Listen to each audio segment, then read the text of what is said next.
Hello friends, welcome to my channel রাজকন্যা blogs. তো আমি আজকে তোমাদের সাথে একটা ব্লগ শেয়ার করব। ভিডিওটা অনেক দিন আগের করা। তো আমি যখন ভিডিওটা করেছিলাম তখন তো আমি ইউটিউব চ্যানেলটা খুলিনি, তাই তোমাদের সাথে ভিডিওটা শেয়ার করতে পারিনি।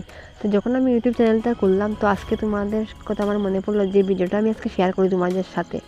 এটা অনেক দিন আগের, তখন তো বৃষ্টি সিজন, তো এটা বৃষ্টি সিজনের আগের ভিডিও।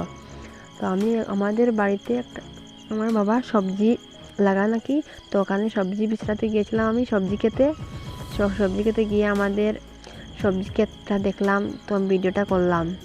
এখানে গিয়ে দেখি টমেটো লাগিয়েছেন বাবা, তারপরে দেখি বাঁধাকপি লাগিয়েছেন, তারপরে দেখি মরিচ লাগিয়েছেন। তখন তো বৃষ্টি ছিল না, তাই জল দিয়েছেন মরিচকে। তারপরে ছোটো ছোটো ডাঙ্গা লাগিয়েছেন, ডাঙ্গাগুলো অনেক ছুটে রয়েছে জলের জন্য। ওরা জল পাচ্ছে না দেখে গাছগুলো নষ্ট হয়ে যাচ্ছে, তাই আমাদের সামনেই একটা পুকুর আছে, ওখান থেকে বাবা জল দিয়েছেন। তো তারপরে লাগিয়েছেন নালিয়া শাকটা অনেক ছোটো ছোটো রয়েছে। তারপরে লাগিয়েছেন ঝিঙ্গেটাও ছোটো ছোটো রয়েছে, কিন্তু এখন তো অনেকদিন আগের ভিডিও, কিন্তু এখন এই গাছগুলো অনেক বড় হয়ে গেছে।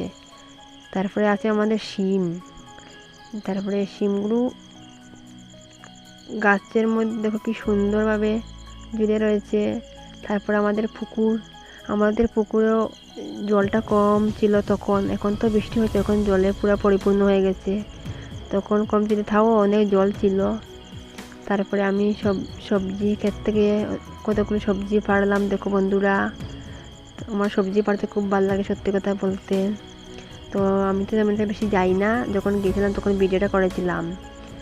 এখন সবজিগুলো অনেক বড় হয়ে গেছে, সব কিছু নাই। শিম এখন শেষ হয়ে গেছে, নাই।